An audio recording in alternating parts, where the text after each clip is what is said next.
Tendance, mon ami. Chaque soir en ouverture de Smart Bourse, nous retrouvons Pauline Gratel qui vous apporte les infos clés du jour sur les marchés. Bonsoir Pauline. Bonsoir. La tendance du jour en Europe pour commencer. Les indices en Europe évoluent en ordre dispersé au cours de la séance. En France, le CAC 47 du terrain, environ 0,5%, au-delà de 8000 points, plombés par Essilor-Luxottica, on y revient. Les valeurs de la défense sont dans le vert, mais ne suffisent pas à tirer le CAC en territoire positif. Côté américain, les indices sont ouverts autour de l'équilibre, dans un contexte où la Réserve fédérale a débuté sa réunion de politique monétaire. Bon, quels sont les équilibres qu'on observe justement sur les marchés obligataires et les autres marchés de devises, par exemple, avant la décision de la Fed? Aux États-Unis, le rendement à 10 ans se stabilise autour de 4,15% après 3 séances de hausse consécutives qui ont ramené les taux à un pic de 3 mois. Le rendement allemand, de même échéance, évolue aujourd'hui autour de 2,85%. Sur le marché des changes, le dollar est stable face à un panier de grandes devises. L'euro-dollar l'est aussi, autour de 1,1630. À noter au chapitre de la politique monétaire que la Banque centrale australienne a maintenu aujourd'hui son taux directeur à 3,60%. Et puis les investisseurs ont pris connaissance de deux enquêtes sur le marché du travail américain, deux enquêtes retardées, voire très retardées. On parle des indicateurs JOLTS, deux enquêtes qui ne changeront rien à la décision de la Fed demain soir. Oui, l'enquête JOLTS qui recense les ouvertures de postes sur le marché du travail américain. Pour octobre, le nombre de postes à pourvoir s'établit à 7,6 millions d'ouvertures. Pour le mois de septembre qui a également été publié, le nombre de postes à pourvoir s'établit également à 7,6 millions d'ouvertures. C'est supérieur aux attentes de 7,2 millions.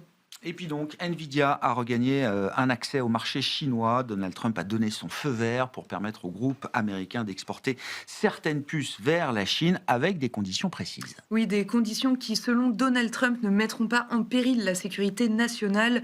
Les puces H200 de Nvidia sont autorisées à être exportées vers la Chine et aussi vers d'autres pays. Mais en contrepartie, Nvidia devra verser à l'État américain 25% des recettes. Le titre Nvidia est autour de l'équilibre. En parallèle, la concurrence chinoise se développe. Pour rappel, Moore Threads, fondé par un ancien directeur de Nvidia Chine, a fait une entrée fracassante en bourse vendredi dernier, puisque le titre s'est envolé de 500%. La start-up concurrente reste toutefois 600 fois plus petite que Nvidia. Et puis à Paris, le petit décrochage d'Essilor-Luxottica aujourd'hui ne passe pas inaperçu. Oui, le titre chute de plus de 5% au cours de la séance. Les investisseurs craignent la concurrence d'Alphabet. Selon Bloomberg, Google prévoit de lancer l'année prochaine sa première génération de lunettes connectées qui intégrerait son IA Gemini. Essilor est à ce stade sans rival sur ce segment des lunettes connectées.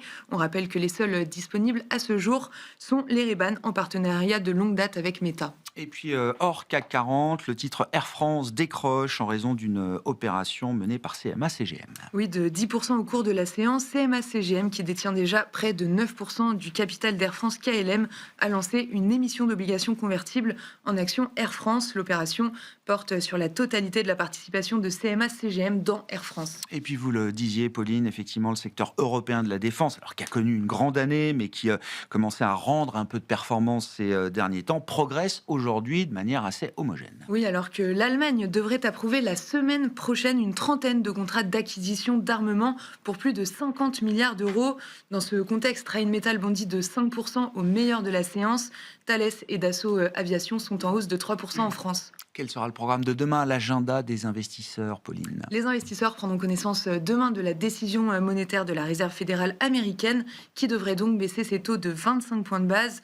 On attend surtout le discours de Jérôme Powell et les nouvelles projections économiques et monétaires des membres de la Fed.